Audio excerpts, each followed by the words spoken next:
ಸ್ವಾಗತ ಸುಸ್ವಾಗತವನ್ನ ಮಾಡ್ತಾ ಇದ್ದೀನಿ. ಜೊತೆಗೆ ನಿನ್ನೆಯ ಕ್ಲಾಸ್ ಎಲ್ಲರಿಗೂ ಅರ್ಥ ಆಗಿದೆ ಅಂತ ಹೇಳಿ ಅನ್ಕೊಟ್ಟಿರಿ. ಯಾರ್ಯಾರಿಗೆ ಅರ್ಥ ಆಗಿದೆ ಅವರೆಲ್ಲರೂ ಒಂದ್ ಸಲ ಎಸ್ ಅಂತ ಹೇಳಿ ಟೈಪ್ ಮಾಡ್ರಿ ಎಲ್ಲರೂ.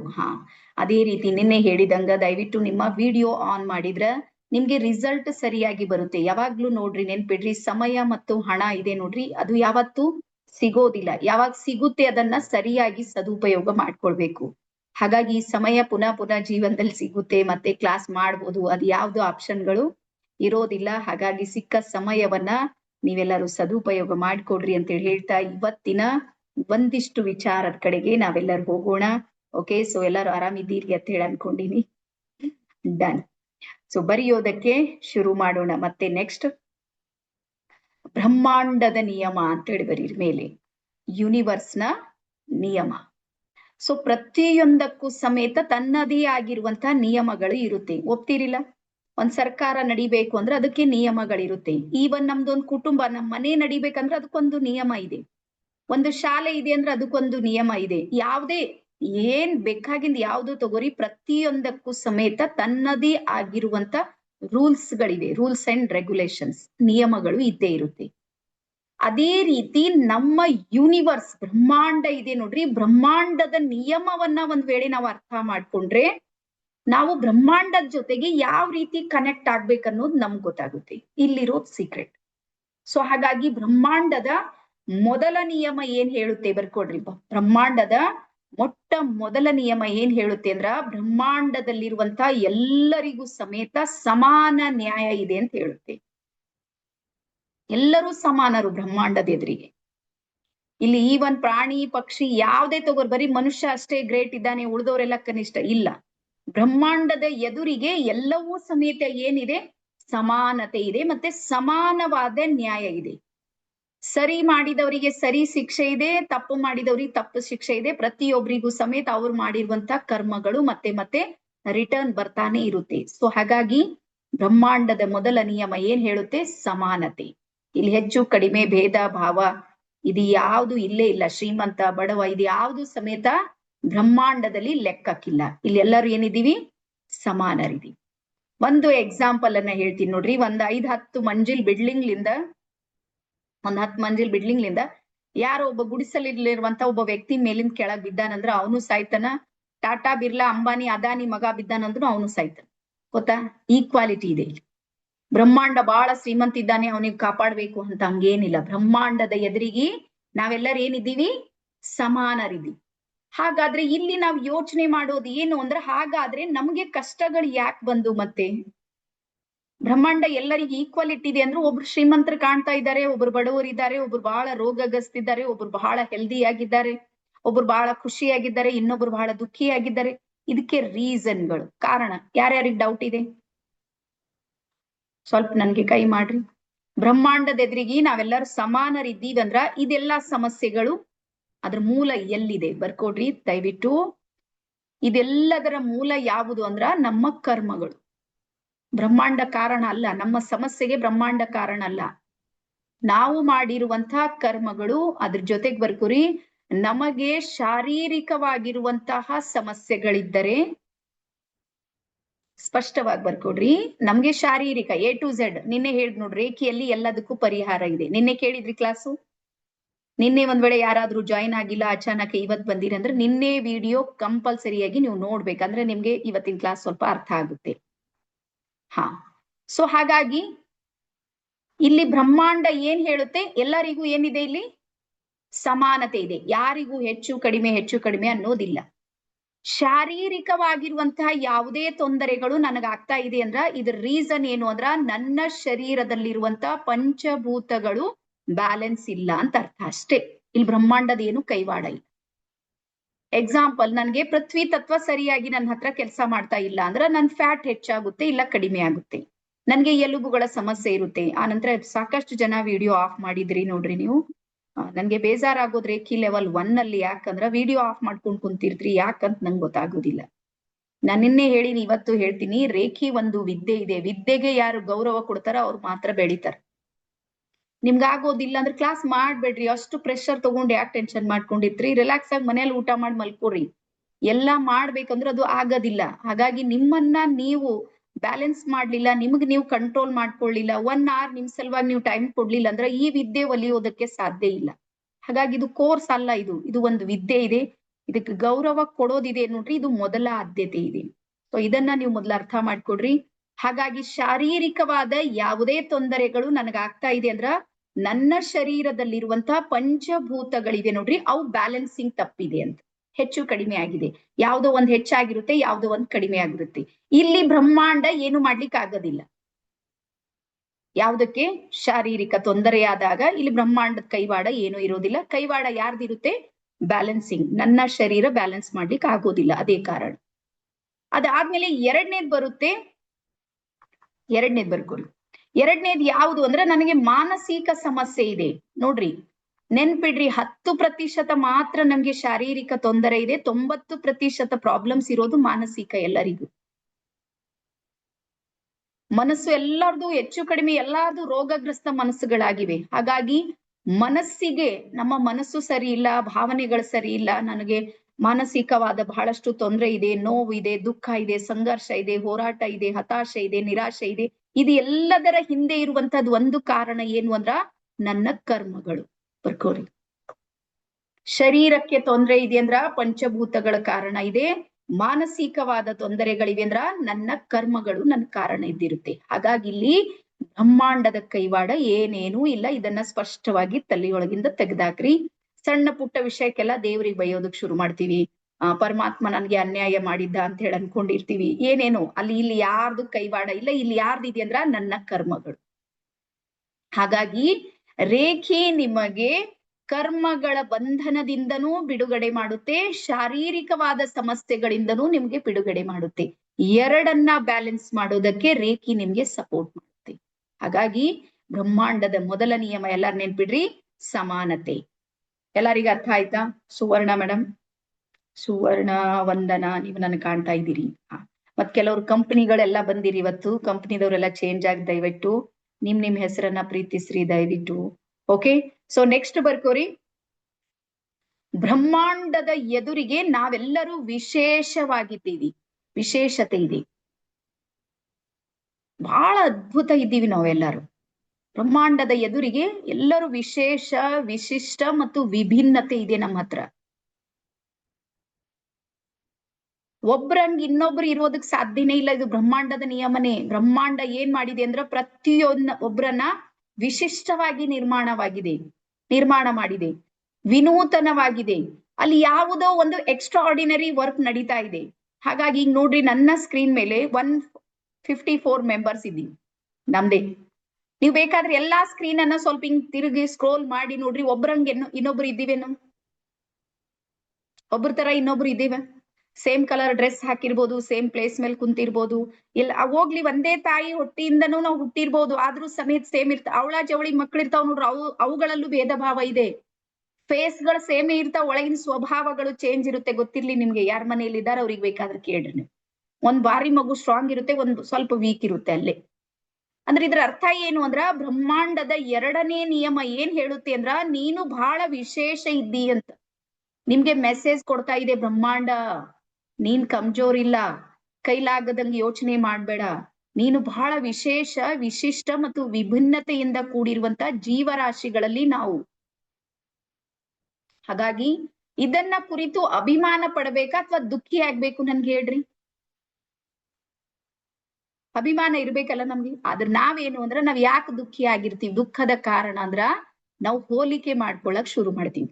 ಅವ್ರಂಗ್ ನಾವಿಲ್ಲ, ಅವ್ರು ನಮ್ಕಿಂತನೂ ಗ್ರೇಟ್ ಇದ್ದಾರೆ, ಇವ್ರು ನಮ್ಕಿಂತ ಬಾಳ್ ಬೆಳೆದ್ರು, 2 ವರ್ಷದ ಹಿಂದೆ ಇವ್ರು ಬಾಳ್ ಬಡವರಿದ್ರು, ಇವತ್ ಮಾತ್ರ ಕಾರ್ ತಂದಿನ್ಸರ, ಇವ್ರು ಹೆಂಗಾದ್ರು. ಇಲ್ಲಿ ಏನಿದೆ ನಮ್ದು ಮಾನಸಿಕವಾಗಿ? ನಾನಾಗಿ ಇರುವಂತ ನನ್ನ ಪ್ರಯತ್ನವನ್ನ ಬಿಟ್ಟು ನಾನು ಇನ್ನೊಬ್ರ ತರ ಆಗೋ ಪ್ರಯತ್ನ ಮಾಡ್ತಾ ಇದ್ದೀನಿ, ಅದಕ್ಕೆ ನಾನು ದುಃಖಿ ಇದ್ದೀನಿ. ಸಿಂಪಲ್. ಅದು ಬ್ರಹ್ಮಾಂಡ ಹೇಳುತ್ತೆ, ನೀನೇ ಇದ್ದಿ, ಇಲ್ಲಿ ನೀನ್ ಇನ್ನೊಬ್ರ ತರ ಆಗೋದಕ್ಕೆ ಇಲ್ಲಿ ಸಾಧ್ಯ ಇಲ್ಲ. ಹಾಗಾಗಿ ಯೋಚನೆ ಮಾಡ್ರಿ. ಬೇಕಾದ್ರ ನೋಡ್ರಿ, ನಾವೆಲ್ಲಾರು ಇದೀವಿ, ಮನುಷ್ಯರೇ ತಗೋರ್, ಬಹಳ ದೂರ ಹೋಗೋದ್ ಬೇಡ. ಎಲ್ಲಾರ್ದು ಸೇಮೇ ಇದೆ. ಇಷ್ಟು ಮುಖ ಎಲ್ಲಾರ್ದು ಸೇಮ್ ಇದೆನಾ? ಹಿಂಗ್ ಮಾಡ್ಕೊಂಡು ನೋಡ್ರಿ, ನೋಡೋಣ. ನಿಮ್ ಕೈ ಕಣ್ಣು ಎಲ್ಲಿ ಇರ್ಬೇಕು ಅಲ್ಲೇ ಇದೆ, ಮೂಗ್ ಎಲ್ಲಿ ಇರ್ಬೇಕು ಅಲ್ಲೇ ಇದೆ, ಯಾವ್ದು ಎಲ್ಲಿ ಇರ್ಬೇಕು ಅಲ್ಲೇ ಇದೆ, ಒಂಚೂರ್ ಆ ಕಡೆ ಈ ಕಡೆ ಇಲ್ಲ. ಆದ್ರೂ ಒಬ್ರಂಗ್ ಇನ್ನೊಬ್ರು ಇದ್ದೀವಿ. ಎಷ್ಟು ಅದ್ಭುತ ಇದಿರ್ಬೇಕು ನೋಡ್ರಿ. ಯೋಚನೆ ಮಾಡ್ರಿ, 1 ಇಂಚ್ ಆ ಕಡೆ ಈ ಕಡೆ ಇಲ್ಲ, ಮೂಗ್ ಸೈಜ್ ಸಮೇತ ಹೆಚ್ಚು ಕಡಿಮೆ ಅಷ್ಟೇ ಇರುತ್ತೆ, ಒಂಚೂರು ಆ ಕಡೆ ಈ ಕಡೆ, ಆದ್ರೂ ಒಬ್ರಂಗಿ ಇನ್ನೊಬ್ರಿಲ್ಲ. ಹಾಗಾಗಿ ವಿಶ್ವದ 700 ಕೋಟಿ ಜನಸಂಖ್ಯೆ ಇದೆ ನೋಡ್ರಿ, ಅದು ಒಂದರಂತೆ ಇನ್ನೊಬ್ರು ಇಲ್ಲೇ ಇಲ್ಲ. ಥಂಬ್ ಗೊತ್ತಲ್ಲ ನಿಮ್ಗೆ, ನಮ್ ಥಂಬ್ ತರ ಜಗತ್ತಲ್ಲಿ ಎರಡನೇದು ಇಲ್ಲೇ ಇಲ್ಲ. ಥಂಬ್ ಪ್ರೆಸ್ ಮಾಡ್ತೀವಿ ನೋಡ್ರಿ, ನಮ್ ತರ ಯಾರ್ದು ಇಲ್ಲ. ಅಂದ್ರೆ ಇದ್ರ ಅರ್ಥ ಏನು ಅಂದ್ರ, ಬ್ರಹ್ಮಾಂಡ ನಮ್ಮನ್ನ ವಿಶೇಷವಾಗಿ ನಿರ್ಮಾಣ ಮಾಡಿದೆ. ಹಾಗಾಗಿ ದುಃಖಿಯಾಗೋದನ್ನ ಬಿಡ್ರಿ. ನಿಮ್ಗೆ ಗೊತ್ತಿರ್ಲಿ, ಯಾರೋ ಒಬ್ರು ನಿಮ್ಮಲ್ಲಿ ಇದ್ದಿರ್ತೀರಿ, ನೀವ್ ಎಷ್ಟು ಚೆನ್ನಾಗಿ ರಂಗೋಲಿ ಬಿಡಿಸ್ತೀರಿ ಅಂದ್ರೆ ನಿಮ್ ತರ ಯಾರಿಗ್ ಬಿಡಿಸ್ಲಿಕ್ ಬರಂಗೇ ಇಲ್ಲ, ಬಿಡಿಸ್ಲಿಕ್ ಗೊತ್ತಲ್ಲ ನಿಮ್ಗೆ. ಸುಮ್ನೆ ಜಸ್ಟ್ ಇಷ್ಟೇ ರಂಗೋಲಿ ಕೊಟ್ರು ಸಾಕು, ಬೆಸ್ಟ್ ಡಿಸೈನ್ ಮಾಡ್ತೀರಿ. ಇನ್ನೊಬ್ರು ಯಾರೋ ಇದ್ದಿರ್ತಾರ, ಅವ್ರಿಗೆ ಏನ್ ಕೊಟ್ರು ರಂಗೋಲಿ ಬಿಡಿಸ್ಲಿಕ್ ಬರಂಗಿಲ್ಲ. ಎಲ್ಲೂ ಮೆಹಂದಿ ಕಲ್ತಿರೋದಿಲ್ಲ, ಸುಮ್ನೆ ಕೈದೊಳಗ ಅದು ಕೋನ್ ಬಂದ್ರೆ ಸಾಕು, ವೆರೈಟಿ ಡಿಸೈನ್ದು ಮೆಹಂದಿ ಇಳಿಸ್ತೀರಿ. ನೀವೆಲ್ಲೂ ಕಲ್ತಿಲ್ಲ, ಆದ್ರೂ ತನ್ನಿಂದ ತಾನೇ ಬರ್ತಾ ಇದೆ. ರೀಸನ್ ಏನು ಅಂದ್ರೆ ಅದು ವಿಶೇಷತೆ ನಮ್ಮ ಹತ್ರ ಇದೆ. ಹಾಗಾಗಿ ಬ್ರಹ್ಮಾಂಡ ನೊಂದುಕೊಳ್ಳೋದನ್ನ ಬಿಟ್ಟು ಹಾಕ್ರಿ, ನಿಮ್ಮ ಮೇಲೆ ನಿಮ್ಗೆ ಅಭಿಮಾನ ಸ್ವಾಭಿಮಾನ ಇರ್ಲಿ ಅಂತ ಹೇಳುತ್ತೆ ಬ್ರಹ್ಮಾಂಡದ ನಿಯಮ. ಅದಾದ ನಂತರ ನೆಕ್ಸ್ಟ್ ಬರ್ಕೋರಿ, 3ನೇ ನಿಯಮ.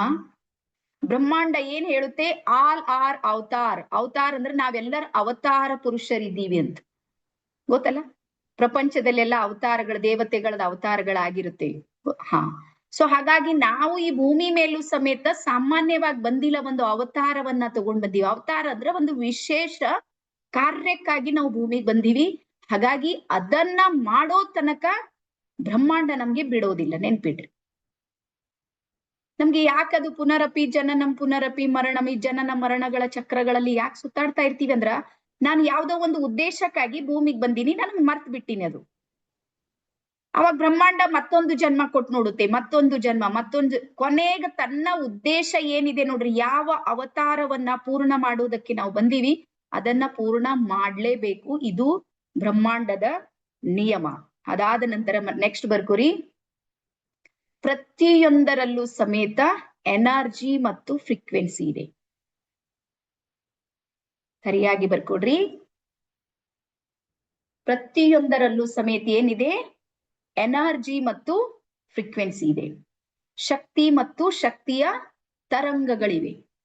ಇಲ್ಲಿ ಸಜೀವಿ ಇರ್ಬೋದು ಅಥವಾ ನಿರ್ಜೀವಿ ಇರ್ಬೋದು, ಪ್ರತಿಯೊಂದಕ್ಕೂ ಸಮೇತ ಏನಿದೆ, ಇಲ್ಲಿ ಶಕ್ತಿ ಇದೆ, ಮತ್ತು ಆ ಶಕ್ತಿಯ ಜೊತೆಗೆ ತರಂಗಗಳು ಸಮೇತ ಕೆಲಸ ಮಾಡುತ್ತೆ.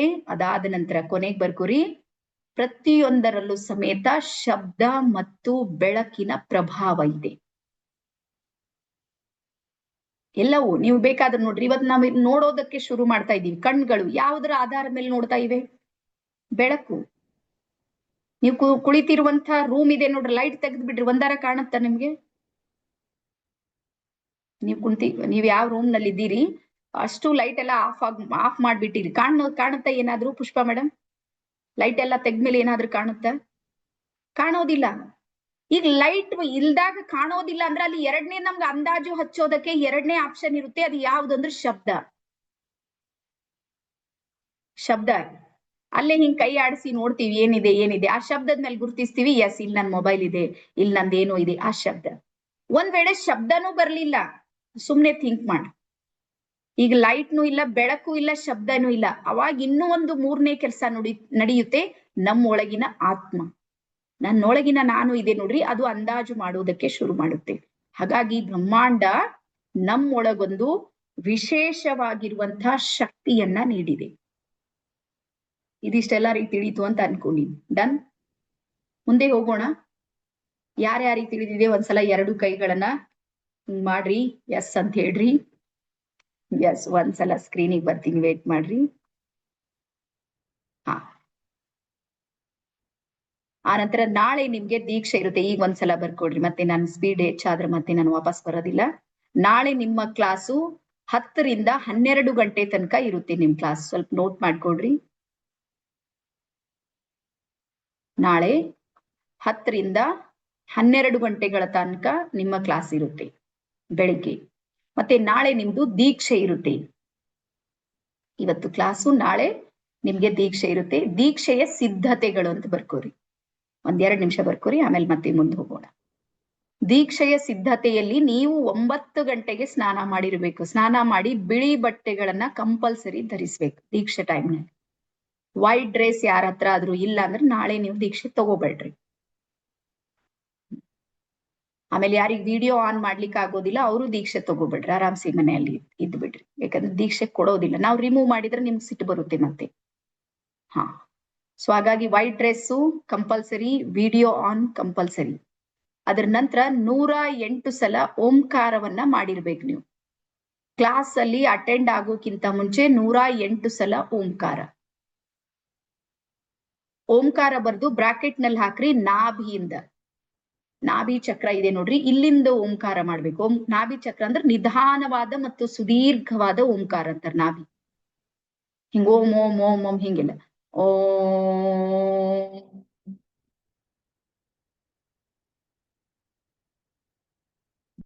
ಇದು ಒಂದು. ಈ ರೀತಿ ನಾಭಿಯಿಂದ ಓಂಕಾರ ಎಷ್ಟು ಮಾಡ್ಬೇಕಂದ್ರ 108 ಓಂಕಾರಗಳನ್ನ ಮಾಡಿರ್ಬೇಕು ನೀವು. ಹಾಗಾಗಿ ನೀವು 9 ಗಂಟೆಗೆ ಸರಿಯಾಗಿ ರೆಡಿ ಆಗಿರ್ಬೇಕು.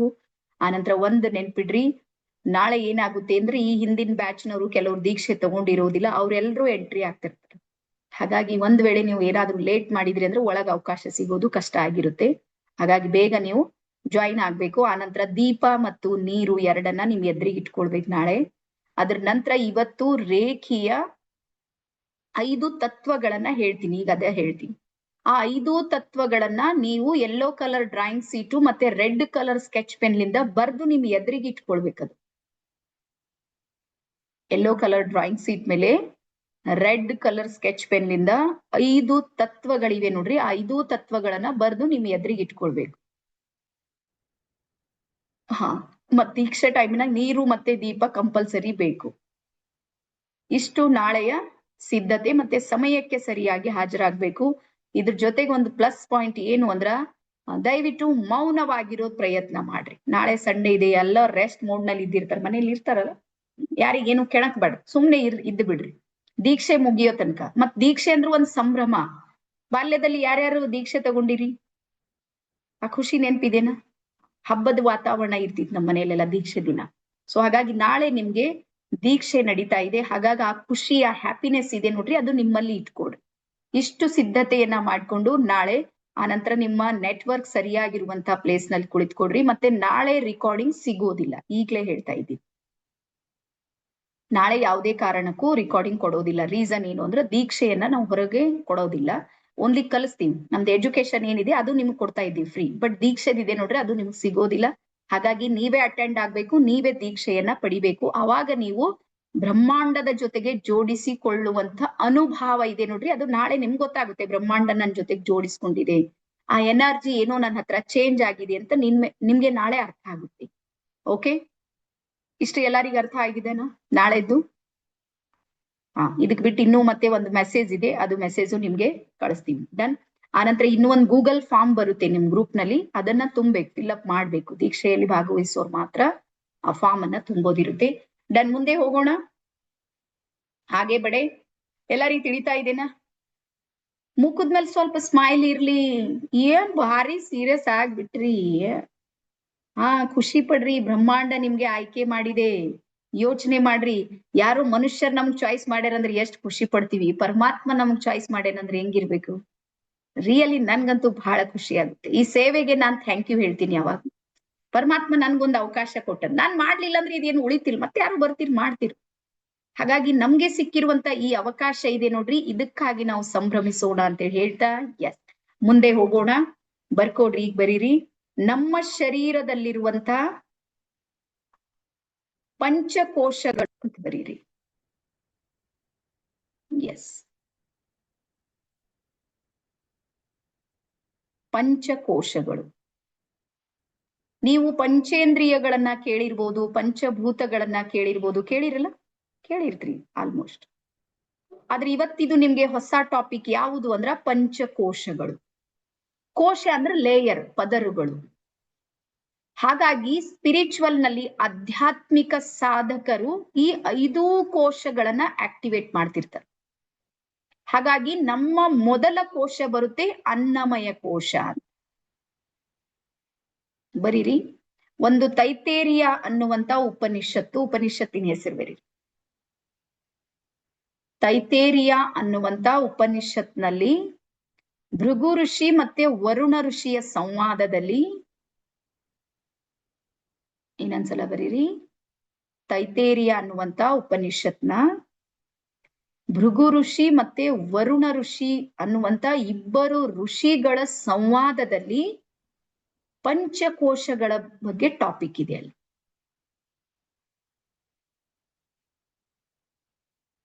ಹಾಗಾಗಿ ನಾನು ಸಮೇತ, ನೀವಲ್ಲ, ಒಂದು 6-7 ವರ್ಷದ ಹಿಂದೆ ನಾನೇನ್ ತಿಳ್ಕೊಂಡಿದ್ದೆ ಅಂದ್ರೆ, ನಿಮ್ಗೂ ಸಾಮಾನ್ಯ ವ್ಯಕ್ತಿ ವಿಚಾರ, ನಾವಂದ್ರೆ ಏನ್ ತಿಳ್ಕೊಂಡಿವಿ ಹೇಳ್ರಿ?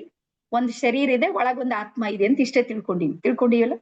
ಬಾಡಿ ಇದೆ, ಶರೀರ ಇದೆ, ಒಳಗೊಂದು ಜೀವ ಇದೆ. ಈಗ ಶರೀರ ನಡೆಯುತ್ತೆ, ಶರೀರ ನಡಿಲಾರ ದಿನ ಒಳಗಿಂದೊಂದು ಹೊರಗೆ ಬರುತ್ತೆ, ಇಷ್ಟೇ ತಿಳ್ಕೊಂಡಿವಿ. ಇದಕ್ಕಿಂತ ಜಾಸ್ತಿ ನಮ್ಗೆ ಏನೇನು ಗೊತ್ತಿರ್ಲಿಲ್ಲ. ಗೊತ್ತಿತ್ತೇನು? ನಿಮ್ಗೆ ಎಷ್ಟು ಗೊತ್ತು, ನನಗೂ ಅಷ್ಟೇ ಗೊತ್ತಿತ್ತು.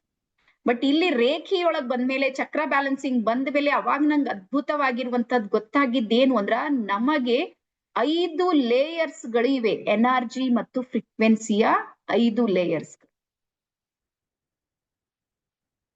5 ಲೇಯರ್ಸ್ ಗಳು. ಅದರಲ್ಲಿ ಮೊದಲನೇದು ಬರುತ್ತೆ ಅನ್ನಮಯ ಕೋಶ.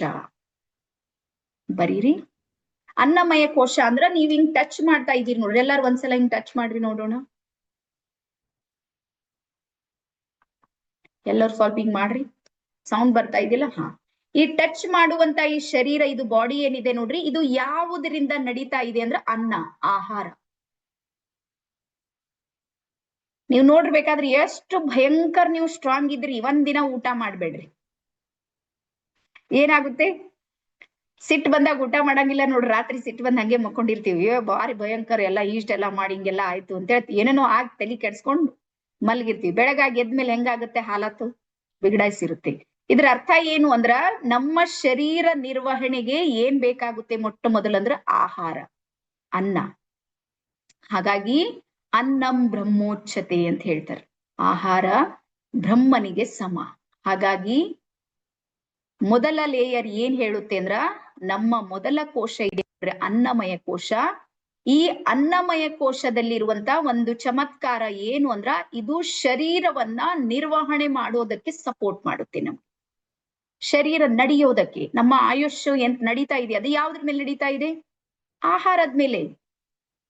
ನೀವು ನೋಡ್ರಿ, ಬೇಕಾದ್ರೆ ಆ ಕಡೆ ದಕ್ಷಿಣ ಆಫ್ರಿಕಾ, ಆ ಕಡೆ ಬೇರೆ ಬೇರೆ ಒಂದಿಷ್ಟು ಪ್ರದೇಶಗಳಿಗೆ ಹೋಗ್ರಿ, ಜನರಿಗೆ ಆಹಾರ ಸಿಗೋದಿಲ್ಲ. ಮಣ್ಣಿರುತ್ತೆ ನೋಡ್ರಿ, ಆ ಮಣ್ಣಿಂದು ರೊಟ್ಟಿ ಮಾಡಿ, ರೊಟ್ಟಿ ತಟ್ಟಿ ಬಿಸಿಲಲ್ಲಿಟ್ಟು ತಿನ್ನೋ ಮಕ್ಕಳಿದ್ದಾರೆ. ಫೇಸ್ಬುಕ್ ನಲ್ಲಿ ಬೇಕಾದ್ರೆ ನೋಡ್ರಿ, ವಿಡಿಯೋ ಬಹಳ ಸಲ ಬರುತ್ತೆ, ನೋಡಿದ್ರಿ? ಹಾಗಾಗಿ ಅನ್ನ ಅಂದ್ರೆ ನಿಜವಾದ ಬ್ರಹ್ಮ, ನಮ್ಮ ಪರಮಾತ್ಮ ಅಂತ ಯಾರಾದ್ರೂ ಇದ್ರು ನಾವು ಸೇವಿಸುವಂತಹ ಆಹಾರ. ಹಾಗಾಗಿ ನಮ್ ಕಡೆ 1972 ನಲ್ಲಿ 72 ಅಂತ ಹೇಳ್ತಾರೆ ಬೀದರ್ ಕಡೆ. 1972 ನಲ್ಲಿ ಬಹಳ ದೊಡ್ಡ ಬರಗಾಲ ಬಂದಿತ್ತಂತ. ಆ ಟೈಮಿಗೆ ಅದು ಎಷ್ಟೋ ಮಕ್ಕಳು ಡೆತ್ ಆಗಿದ್ದಿದೆ. ರೀಸನ್ ಏನು ಅಂದ್ರೆ ಆಹಾರ ಇಲ್ಲದೇನೆ, ಪೋಷಣೆ ಇಲ್ಲದೇನೆ. ಹಾಗಾಗಿ ನಮ್ಮ ಮೊದಲ ಕೋಶ ಯಾವುದು? ಅನ್ನಮಯ ಕೋಶ. ಈ ಅನ್ನಮಯ ಕೋಶದ ನಂತರ 2ನೇ ಕೋಶ ಬರುತ್ತೆ. ಅದು ಯಾವುದು ಅಂದ್ರ ಪ್ರಾಣಮಯ ಕೋಶ. ಬರ್ಕೊಡ್ರಿ. ಹಾ. ಸೊ ಈ ಶರೀರ ಇದೆ, ಶರೀರದೊಳಗೆ ಒಂದ್ ವೇಳೆ ಜೀವ ಇಲ್ಲ ಅಂತ ತಿಳ್ಕೊರಿ, ಏನಾಗುತ್ತೆ? ಶರೀರ ಏನು ಮಾಡೋದಿಲ್ಲ. ಹಾಗಾಗಿ ಶರೀರವನ್ನ ನಡೆಸುವಂತಹ ಒಂದು ಶಕ್ತಿ ಒಳಗಿದೆ. ಅದು ಯಾವುದು ಅಂದ್ರೆ ಪ್ರಾಣ, ಉಸಿರು.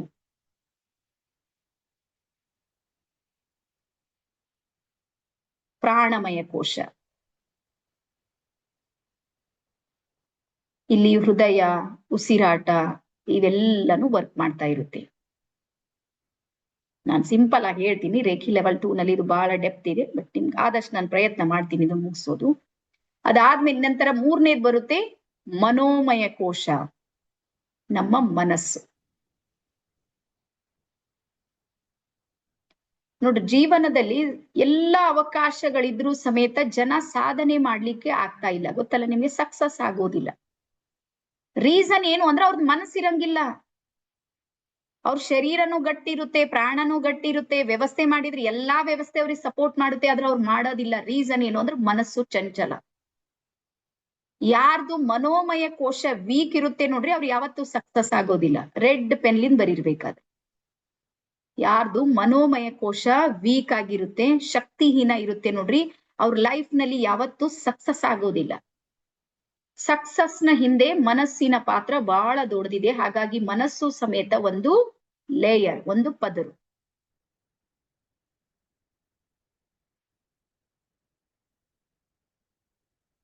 ಎಸ್. ಅದರ ನಂತರ ಬರುತ್ತೆ ವಿಜ್ಞಾನಮಯ ಕೋಶ. ನೆಕ್ಸ್ಟ್ ಬರೀರಿ ವಿಜ್ಞಾನಮಯ ಕೋಶ. ವಿಜ್ಞಾನಮಯ ಕೋಶದ ಮುಂದೆ ಸ್ವಲ್ಪ ಬರ್ಕೊಡ್ರಿ, ನಮ್ಮ ಶರೀರದಲ್ಲಿರುವಂತ ಸೆಲ್ಸ್ಗಳು, ಜೀವಕೋಶಗಳು ಅಂತೀವಿ ನೋಡ್ರಿ. ಆ ಜೀವಕೋಶಗಳಲ್ಲೂ ಸಮೇತ ಒಂದು ಜ್ಞಾನ ವಾಹಿನಿ ಇದೆ, ಥಿಂಕಿಂಗ್ ಪ್ಯಾಟರ್ನ್ ಇದೆ ನಮ್ಮ ಸೆಲ್ಸ್ಗಳಿಗೆ. ಅವುಗಳಿಗೆ ಏನಂತೀವಿ ನಾವು ವಿಜ್ಞಾನಮಯ ಕೋಶ. ಅದರ ನಂತರ ಕೊನೆಗೆ ಬರುತ್ತೆ ಆನಂದಮಯ ಕೋಶ. ಅದು ಯಾವುದು ಅಂದ್ರೆ ಆತ್ಮ. ಹಾಗಾಗಿ ನಮ್ಮ ಭಾರತೀಯ ಒಂದು ಸಂಪ್ರದಾಯವನ್ನ ನೋಡಿದ್ರೆ ಮೋಕ್ಷ ಸಾಧನೆ ಇದೆ ನೋಡ್ರಿ, ಇದು ಎಲ್ಲರ ಆದ್ಯತೆ ಇದೆ. ಯಾರ್ಯಾರಿಗನಿಸುತ್ತೆ? ಎಲ್ಲವೂ ಇದೆ. ಇದು ಏನ್ ಜನನ ಮರಣಗಳ ಚಕ್ರ ಇದೆ ನೋಡ್ರಿ, ಇದ್ರಲಿಂದ ಹೊರಗ್ ಬರ್ಬೇಕು, ಏನೋ ಮಾಡ್ಬೇಕು, ಇದೆಲ್ಲ ಅಂತೀವಿ ನೋಡ್ರಿ. ರೀಸನ್ ಏನು ಅಂದ್ರ ನಮ್ಮ ಗುರಿ ಎಲ್ಲಿಗ್ ಬರುತ್ತೆ ಅಂದ್ರ ಆನಂದಮಯ ಕೋಶಕ್ಕೆ ಬರೋದಿದೆ. ಹಾಗಾಗಿ ಸಚ್ಚಿತ್ ಆನಂದ ಸ್ವರೂಪ ನಿತ್ಯ ಪರಿಪೂರ್ಣ ಅಂತ ಹೇಳ್ತೀವಿ ನೋಡ್ರಿ. ಆ ಲೇಯರ್ ಯಾವುದು ಅಂದ್ರೆ ಆತ್ಮ ಅನ್ನುವಂಥದ್ದು ಸಮೇತ ಒಂದು ಲೇಯರ್. ಇದಿಷ್ಟು ಅರ್ಥ ಆಗಿದೆ ಅಂತ ಅನ್ಕೊಂಡಿನಿ. ಒಂದ್ಸಲ ನಾನು ಮತ್ತೆ ಇಲ್ಲಿ ತನಕ ತಿಳಿದ್ರ ಮುಂದಿನ ನಿಮ್ಗೆ ಅರ್ಥ ಆಗುತ್ತೆ. ಇಷ್ಟ ಅರ್ಥ ಆಯ್ತಾ ನಿಮ್ಗೆ? 5 ಲೇಯರ್ಸ್ಗಳು ನಮ್ಮ ಶರೀರದಲ್ಲಿ ಇವೆ ಅಂತ ಹೇಳಿ ಗೊತ್ತಾಯ್ತಾ?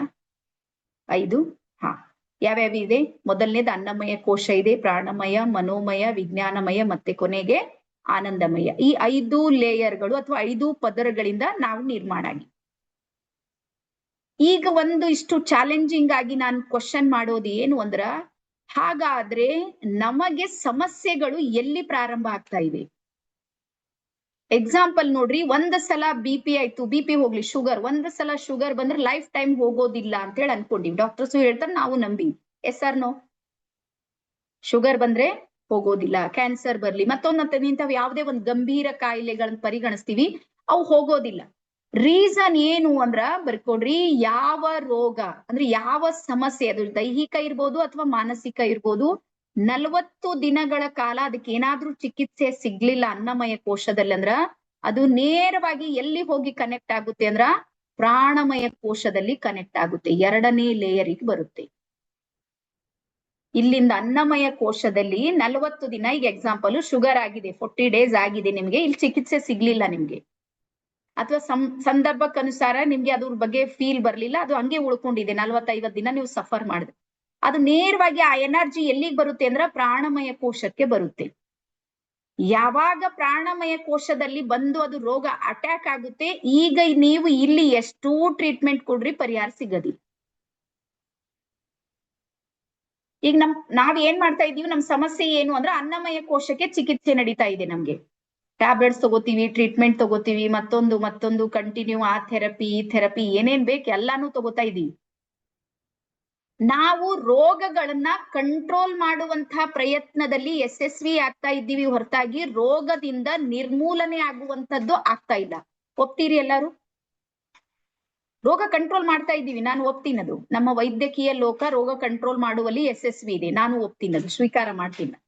ಆದ್ರೆ ಅದನ್ನ ಸಂಪೂರ್ಣ ನಿರ್ಮೂಲನೆ ಮಾಡುವಲ್ಲಿ ಆಗ್ತಾ ಇಲ್ಲ. ರೀಸನ್, ಕಾರಣ ಏನು ಅಂದ್ರ ಈ ಲೇಯರ್ದಿಂದ ಈ ಲೇಯರಿಗೆ ನಿಲ್ಕೋದಕ್ಕೆ ಜಗತ್ತಿನ ಯಾವ ಡಾಕ್ಟರಿಗೂ ಸಾಧ್ಯ ಇಲ್ಲ. ಅದು ಸಾಧ್ಯ ಇರೋದು ಕೇವಲ ಒಂದಕ್ಕೆ, ಅದು ಯಾವುದು ಅಂದ್ರ ಅಧ್ಯಾತ್ಮ ಜಗತ್ತಿಗೆ ಮಾತ್ರ ಈ ಲೇಯರಿಗೆ ಬರೋದಕ್ಕೆ ಸಾಧ್ಯ ಇದೆ.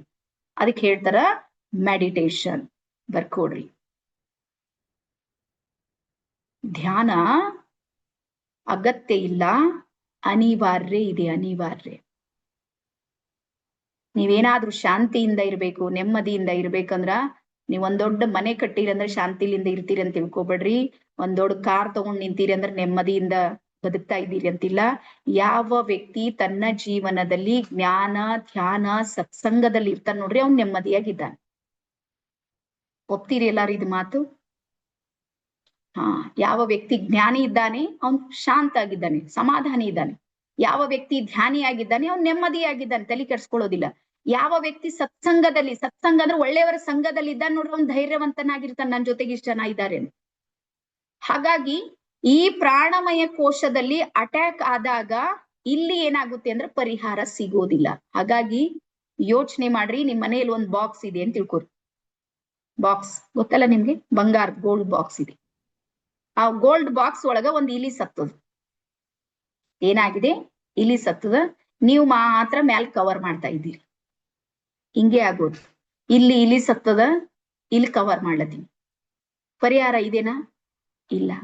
ಹಾಗಾಗಿ ರೇಖಿ ಏನ್ ಮಾಡುತ್ತೆ? ಈಗ ಬರ್ಕೋ ರೇಖಿಯ ಚಮತ್ಕಾರ. ರೇಖಿ ಸಂಪೂರ್ಣ 5 ಕೋಶಗಳಿಗೂ ಹೀಲ್ ಮಾಡುತ್ತೆ. ಹಾಗಾಗಿ ಜಗತ್ತಿನ ಅತ್ಯಂತ ಸುಂದರ ಥೆರಪಿ ಅಂತ ಯಾವ್ದಾದ್ರೂ ಇದ್ರೆ ಅದು ರೇಖಿ ಇದೆ. ನೀವು ಮಾಡುವಾಗ ನಿಮ್ಗೆ ಅದು ಫೀಲ್ ಆಗುತ್ತೆ. ನಾಳೆ ದೀಕ್ಷೆ ಟೈಮಿಗೂ ನಿಮ್ಗೆ ಗೊತ್ತಾಗುತ್ತೆ ಇದು, ಈ ಫೀಲಿಂಗ್. ರೇಖಿ ಏನ್ ಮಾಡುತ್ತೆ? ಈ 5 ಲೇಯರ್ಸ್ ಗಳಿಗೂ ಸಪೋರ್ಟ್ ಮಾಡುತ್ತೆ. 1 ನಿಮಿಷ ನಿಮ್ಗೆ ವಿಡಿಯೋ ನಾನು ಪಾಸ್ ಮಾಡಿ. ಟೋಟಲ್ 114 ಚಕ್ರಗಳಲ್ಲಿ 7 ಚಕ್ರಗಳಿಗೆ ನಾವು ಪ್ರಮುಖ ಚಕ್ರಗಳು ಅಂತೇಳಿ ಕರಿತೀವಿ. 7 ಚಕ್ರಾಸ್ ಅಂತೀವಿ. ಅದ್ರಲ್ಲಿ ಮೊದಲನೇ ಚಕ್ರ ಬರುತ್ತೆ. ಮತ್ತೆ ಇದು ನೀವು ಬಾಯ್ಪಾಟ್ ಮಾಡೋದಿದೆ ನೋಡ್ರಿ, ಈ ಚಾರ್ಟ್ ಒಂದ್ ಸ್ಕ್ರೀನ್ ಶಾಟ್ ತಗೋರಿ. ಬೇಕಾದ್ರ ನೀವು ಬಾಯ್ಪಾಟ್ ಮಾಡ್ಬೇಕು. ನಾಳೆ ನಿಮ್ಗೆ ಪ್ರಾಕ್ಟಿಕಲ್ ಕ್ಲಾಸ್ ಇರುತ್ತೆ. ಸೆಲ್ಫ್ ಹೀಲಿಂಗ್ ಯಾವ ರೀತಿ ಮಾಡ್ಬೇಕಂತ ನಾಳೆ ಕಲಿಸ್ತೀನಿ. ಇದೇ ಚಕ್ರದ ಮೇಲೆ ನೀವು ಮಾಡೋದಿರುತ್ತೆ. ನೀವೇನಾದ್ರೂ ನೆನ್ಪು ಹೋಗ್ಬಿಡ್ತು, ನಾನ್ ಮೂಲಾಧಾರ ಹೇಳ್ದ, ನೀವು ಹೃದಯಕ್ಕೆ ಕೈ ಹಿಡಿತ್ರಿ, ಇಲ್ಲ ಕಣ್ ತೆರೆದು ನೋಡಿದ್ರಿ ಯಾರೆಲ್ಲಿ ಕೈ ಹಿಡ್ಚಾರ ನೋಡಮಿ ಅಂತೇಳಿ, ಹಂಗ್ ದಯವಿಟ್ಟು ಮಾಡ್ಬೇಡ್ರಿ. ಇವತ್ ಸರಿಯಾಗಿ ಕುಂತು ರಾತ್ರಿ ನೆನ್ಪು ಮಾಡ್ಕೋರಿ. ಮತ್ತೆ ಎಲ್ಲೋ ಕಲರ್ ಡ್ರಾಯಿಂಗ್ಸ್ ತರಿಸಿಡ್ರಿ. ಇವೆಲ್ಲ ನೀವು ವರ್ಕ್ ಮಾಡಿದ್ರೆ ನಿಮ್ಗೆ ರಿಸಲ್ಟ್ ಬರುತ್ತೆ. ಸೊ ಹಾಗಾಗಿ ಮೊದಲ ಚಕ್ರ ಬರುತ್ತೆ ರೂಟ್ ಚಕ್ರ, ಮೂಲಾಧಾರ ಚಕ್ರ. ಚಕ್ರಗಳ ಹೆಸರು ಬರೀರಿ ಒಂದೊಂದೇ. ಮೊದಲನೇದು ಯಾವುದು? ಮೂಲಾಧಾರ ಚಕ್ರ.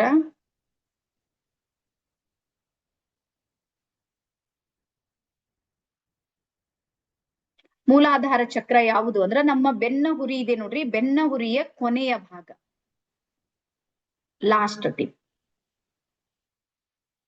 ಅಥವಾ ನಿಮ್ಮ ಮುಂದಿಂದ ತಲೆ ಇದೆ ನೋಡ್ರಿ, ತಲೆಯಿಂದ ಕೆಳಗಿರುವಂತ ಲಾಸ್ಟ್ ಟಿಪ್, ಅದು ನಮ್ಮ ಮೂಲಾಧಾರ ಚಕ್ರ. ನೀವ್ ಇಲ್ಲಿ ಕಲರ್ ಮೇಲೆ ಹೋಗ್ಬೇಡ್ರಿ, ಓನ್ಲಿ ಚಕ್ರದ ಹೆಸರು ನೆನ್ಪಿಡ್ರಿ ಸಾಕು. ತಿಳಿತಾ? ನೀವಿನ್ನ LKG UKG ದಾಗಿದ್ರಿ, ಕಲರ್ದಾಗ ಹೋದ್ರಿ ಅಂದ್ರೆ ಕಲರ್ದಾಗೆ ಉಳಿತ್ರಿ, ಮತ್ತೆ ಉಳಿದಿದ್ದೆಲ್ಲ ನೆನ್ಪು ಹೋಗುತ್ತೆ ನಿಮ್ಗೆ.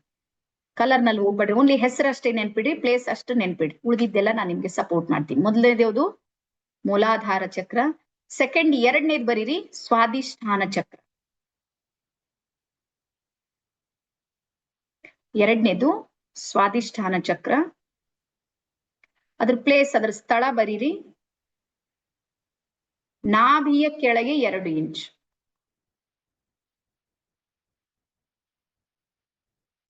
ನಾಭಿಯ ಕೆಳಗೆ 2 ಇಂಚ್, ಇಲ್ಲಿ ಸ್ವಾದಿಷ್ಠಾನ ಚಕ್ರ.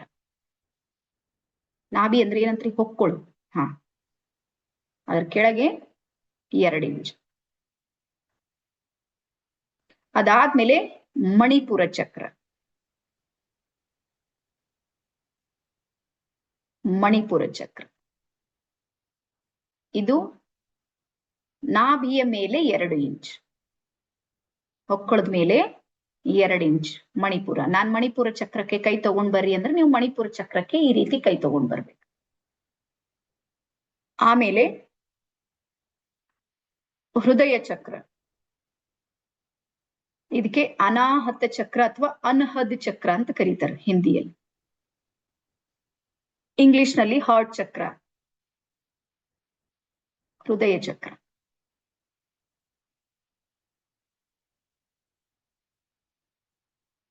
ಅದರ ನಂತರ ಬರುತ್ತೆ ವಿಶುದ್ಧಿ ಚಕ್ರ. ಇಲ್ಲಿ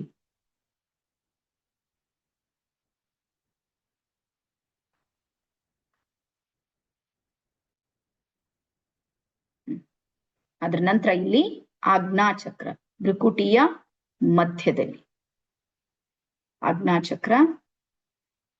ಕೊನೆಗೆ ಬರುತ್ತೆ ಸಹಸ್ರಾರ ಚಕ್ರ. ಇಲ್ಲಿ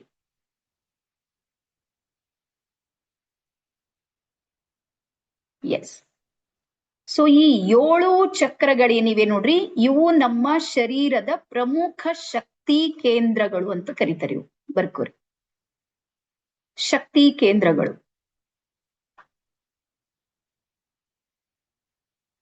ಈ ಶಕ್ತಿ ಕೇಂದ್ರಗಳ ಮೂಲ ಬಟನ್ಸ್ ಎಲ್ಲಿ ಇರುತ್ತೆ ಅಂದ್ರೆ ನಮ್ಮ ಅಂಗೈಯಲ್ಲಿ ಇರುತ್ತೆ. ಚಕ್ರಗಳ ಬಟನ್ ಎಲ್ಲಿವೆ ಅಂದ್ರೆ ನಮ್ಮ ಅಂಗೈನ ತುದಿ ಬೆರಳಿದೆ ನೋಡಿ, ಬೆರಳಿನಲ್ಲಿ. ನಿನ್ನೆ ನಾನು ನಿಮಗೆ ಡ್ರಾಯಿಂಗ್ ಮಾಡಿಸಿದ್ದೆ, ಯಾರ್ಯಾರಿಗೆ ನೆನಪಿದೆ? ಹಿಂಗ್ ಮಾಡಿದ್ರಿಲ್ಲ, ಡಿಸೈನ್ ಮಾಡಿದ್ರಿ. ಹಾ ಎಸ್, ನಿನ್ನೆ ಬಟನ್ಗಳ ಬಗ್ಗೆ ನಾನು ಹೇಳಿದ್ದ. ಹಾಗಾಗಿ ಇವುಗಳ ಶಕ್ತಿಯ ಹರಿಯುವಿಕೆ ಅಂತಿದೆ ನೋಡ್ರಿ, ಅಲ್ಲಿಂದ ಅದು ಪ್ರಾರಂಭ ಆಗುತ್ತೆ.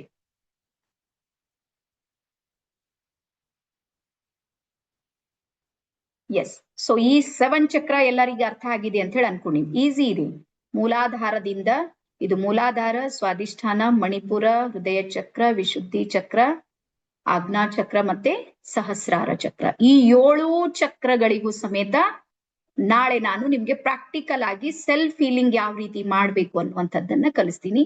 ಮತ್ತೆ ರೇಖೆಯಲ್ಲಿ ಅಂದ್ರೆ ಪುರಾತನ ಕಾಲದ ರೇಖೆ ಏನಿತ್ತು ನೋಡ್ರಿ, ಉಸೂಯಿ ಅವರು ಮಾಡಿರುವಂತಹ ರೇಖೆಯಲ್ಲಿ 72 ಪಾಯಿಂಟ್ಸ್ ಮೇಲೆ ಹೀಲಿಂಗ್ ಇತ್ತವ. 72 ಪ್ಲೇಸ್ ಮೇಲೆ, ಶರೀರದ 72 ಕಡೆಗೂ ಹೀಲಿಂಗ್ ಅನ್ನ ಮಾಡ್ತಾ ಇದ್ರು. ಹಾಗಾಗಿ ಒಂದು ಹೀಲಿಂಗ್ ಮುಗಿಯೋದಕ್ಕೆ 3 ತಾಸು ಬೇಕಾಗ್ತಿತ್ತವ. ನೀವ್ 20 ವರ್ಷದ ಹಿಂದೆ ಯಾರಾದ್ರೂ ರೇಖೆ ಕಲ್ತವ್ರಿದ್ರೆ ಅವ್ರಿಗೆ ಕೇಳಿ, ಅವ್ರು ಹೇಳ್ತಾರೆ ಮಿನಿಮಮ್ 72 ಪಾಯಿಂಟ್ಸ್. ಆಮೇಲೆ ಸ್ವಲ್ಪ ಅಲ್ಲಿ ಅಪ್ಡೇಟ್ ಆಗಿ ಅಪ್ಗ್ರೇಡ್ ಆಗಿ 42 ಪಾಯಿಂಟ್ಸ್ಗೆ ಬಂದ್ರು ಅವ್ರು. 42 ಪಾಯಿಂಟ್ಸಿಗೆ ಮಾಡಿದ್ರೆ ಸಾಕು ಅಂತ ಹೇಳಿ. ಆಮೇಲೆ ಮತ್ತೆ 24 ಪಾಯಿಂಟ್ ನಾನ್ ಕಲ್ತಾಗ 6 ವರ್ಷದ ಹಿಂದೆ ನಾನ್ ಕಲ್ತಾಗ 24 ಪಾಯಿಂಟ್ ಮೇಲೆ ರೇಖಿ ಮಾಡ್ತಿರು. ಯಾರ್ಯಾರಿಗೆ ಗೊತ್ತಿದೆ? ಸೀನಿಯರ್ಸ್ ಯಾರಾದ್ರೂ ಇದ್ರೆ ನಿಮ್ಗೆ ಗೊತ್ತಿದೆ. 24 ಪಾಯಿಂಟ್ಸ್ ಆಲ್ಮೋಸ್ಟ್ ಸಾಕಷ್ಟು ಜನ ಕೇಳಿರ್ತೀವಿ. ಬಟ್ ಈ ಪ್ರೆಸೆಂಟ್ ಅಲ್ಲಿ ಎಷ್ಟು ಅಪ್ಡೇಟ್ ಆಗಿದೆ, ಇಂಡಿಯನ್ ರೇಖೆಯಲ್ಲಿ 7 ಪಾಯಿಂಟ್ಸ್ ಗಳ ಮೇಲೆ ಹೀಲಿಂಗ್ ನಡೆಯುತ್ತೆ. ಮತ್ತೆ ರಿಸಲ್ಟ್ ಸೇಮ್ ಇದೆ. 21 ಮಿನಿಟ್ ಟೈಮ್ ಮಾತ್ರ ನಿಮಗೆ ಬೇಕಾಗುತ್ತೆ. ದಿನದ 21 ನಿಮಿಷ ನಿಮ್ ಸಲುವಾಗಿ ನೀವು ಕೊಡ್ಬೇಕು. ಎಲ್ಲಾದ್ರೂ ಕೊಡ್ರಿ, ಹೆಂಗಾದ್ರೂ ಕೊಡ್ರಿ, ಕೊಟ್ರು ಸಾಕು. 1 ವಾರ ಮಾಡಿ ನೋಡ್ರಿ, ಆಮೇಲೆ ನಿಮ್ಗೆ ಇಲ್ಲಿ ಗೊತ್ತಾಗುತ್ತೆ. ಓಕೆನಾ? ಇದಿಷ್ಟು ಎಲ್ಲರಿಗೆ ಅರ್ಥ ಆಗಿದೆನಾ? ಡನ್. ಅದಾದ್ಮೇಲೆ ನೆಕ್ಸ್ಟ್ ಬರ್ಕೋರಿ, ರೇಖೆಯ ಪಂಚತತ್ವಗಳು. ಹಾ, ಲಿಂಕ್ 1 ನಿಮಿಷ, ನಿಮ್ಗೆ ನಾಳೆ ದೀಕ್ಷೆ ಸಲುವಾಗಿ ಲಿಂಕ್ ಬರ್ತಾ ಇದೆ. ಹಾ, ಈ ಲಿಂಕ್ ಅನ್ನ ಎಲ್ಲರೂ ಫಿಲ್ ಅಪ್ ಮಾಡ್ಬೇಕು.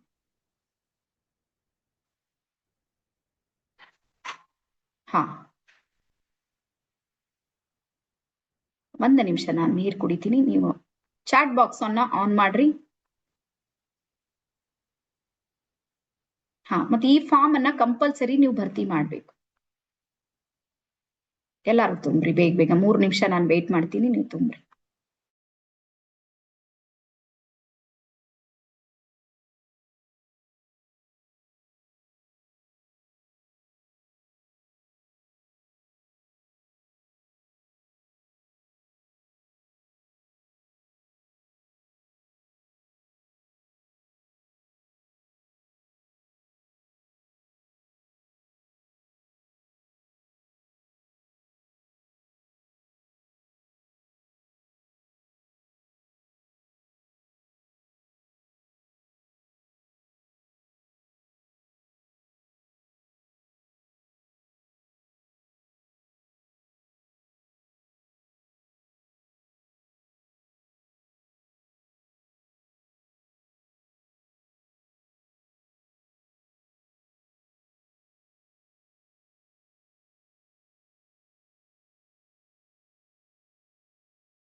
ಎಸ್, ಸೊ ಯಾರ್ಯಾರು ತುಂಬಿದ್ರಿ ಒಂದ್ಸಲ ಎಸ್ ಅಂತ ಟೈಪ್ ಮಾಡ್ರಿ. ಮತ್ ನಾಳೆ ದೀಕ್ಷೆಗೆ ಬರೋರು ಮಾತ್ರ ತುಂಬ್ರಿ. ಓಪನ್ ಆಗ್ತಾ ಇಲ್ಲ, ಆಗುತ್ತೆ. ಆಲ್ಮೋಸ್ಟ್ ಎಲ್ರು ತುಂಬಿದಾರಲ್ಲ. ಯಾರಿಗೂ ಒಬ್ರಿಗೆ ಓಪನ್ ಆಗ್ತಾ ಇಲ್ಲ ಅಂದ್ರೆ ನಿಮ್ ಮೊಬೈಲ್ ಅಲ್ಲಿ ಏನಾದ್ರೂ ಪ್ರಾಬ್ಲಮ್ ಇದ್ರೆ ಆಗೋದಿಲ್ಲ ಅಷ್ಟೇ. ಆಪ್ ಇಲ್ಲ ಅಂದ್ರೂ ಆಗೋದಿಲ್ಲ.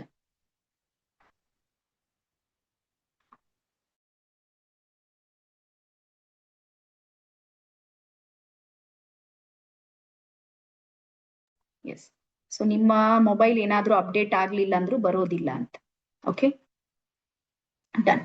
ಸೊ ಯಾರ್ಯಾರೆಲ್ಲ ತುಂಬಿದ್ರಿ ಅವರೆಲ್ಲರಿಗೂ ಹಾ ಏನಿದ್ರು ತಗೋಬಹುದು ನೀವು, ಅದ್ರ ಬಗ್ಗೆ ತಲೆ ಕೆಡಿಸ್ಕೋಬೇಡ್ರಿ. ಬ್ರಹ್ಮಾಂಡದ ಶಕ್ತಿಗೆ ಸ್ವೀಕರಿಸೋದಕ್ಕೆ ಯಾವುದೇ ನಿಯಮಗಳಿಲ್ಲ, ಮನಸ್ಸುದ್ದಿದ್ರೆ ಸಾಕು.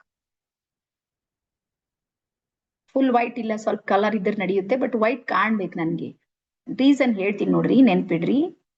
ವೈಟ್ ಕಲರ್ ಇರುತ್ತೆ ನೋಡ್ರಿ, ಅದು ಬ್ರಹ್ಮಾಂಡದ ಶಕ್ತಿಯನ್ನ ಬಹಳ ಬೇಗ ಕ್ಯಾಚ್ ಮಾಡುತ್ತೆ, ಆ ಪವರ್ ಇದೆ, ಅದಕ್ಕೆ ಹೇಳೋದು. ನಾವೇನ್ ನಿಮಗ್ ಸುಮ್ನೆ ಪರೇಶಾನ್ ಮಾಡ್ಲಿಕ್ಕೆ ಹೇಳೋದಿಲ್ಲ.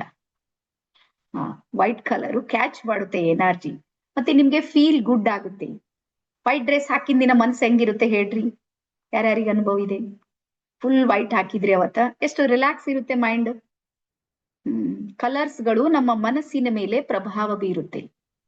ಹಾಗಾಗಿ ನಾವು ಈ ಒಂದು ದಾರಿಯಲ್ಲಿ ನಡಿತೀವಿ ಅಂದ್ರೆ, ನಾವು ಒಂದು ನಿಯಮದ ಮೇಲೆ ನಡೆದ್ರೆ ನಮ್ಮ ಮನಸ್ಸು, ನಮ್ಮ ಸಬ್ ಕಾನ್ಶಿಯಸ್ ಮೈಂಡ್ ವರ್ಕ್ ಮಾಡುತ್ತೆ. ಇಲ್ಲಾಂದ್ರೆ ದಿನದ ಕೆಲಸ ಆದಂಗ ಆಗ್ಬಿಡುತ್ತೆ, ಹಾಗಾಗಿ ಏನು ಮಾಡ್ಲಿಕ್ಕೆ ಆಗೋದಿಲ್ಲ.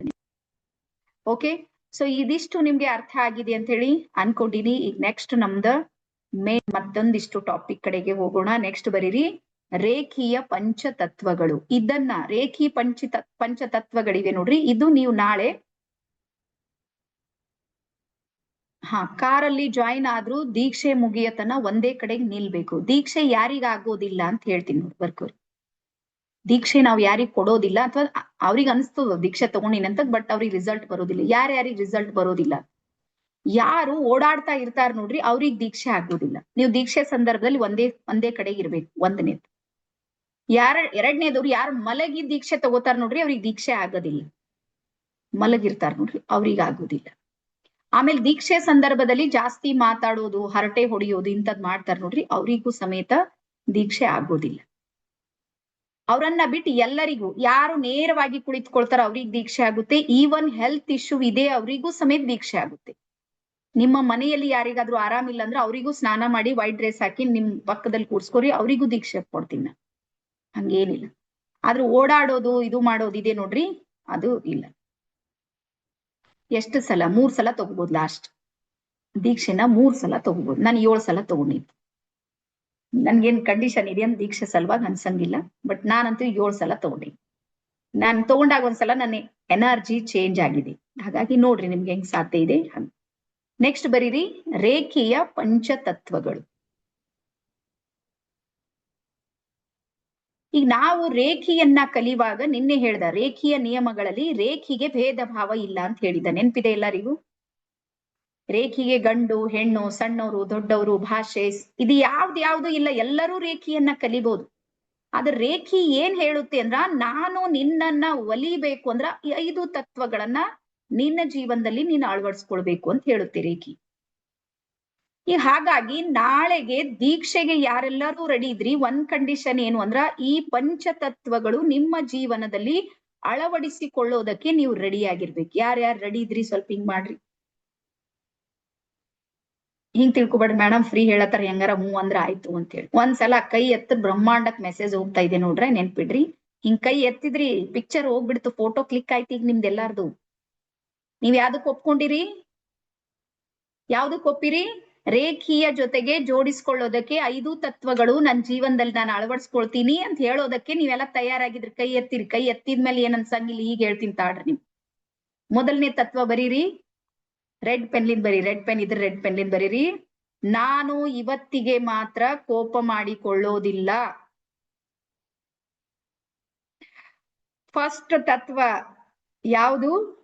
ನಾನು ಇವತ್ತಿಗೆ ಮಾತ್ರ ಕೋಪ ಮಾಡಿಕೊಳ್ಳೋದಿಲ್ಲ. ಇದು ಯಾವುದು? ನಮ್ಮ ಮೊದಲ ತತ್ವ. ಈಸಿ ಇದೆನಾ ಕಷ್ಟ ಇದೆ?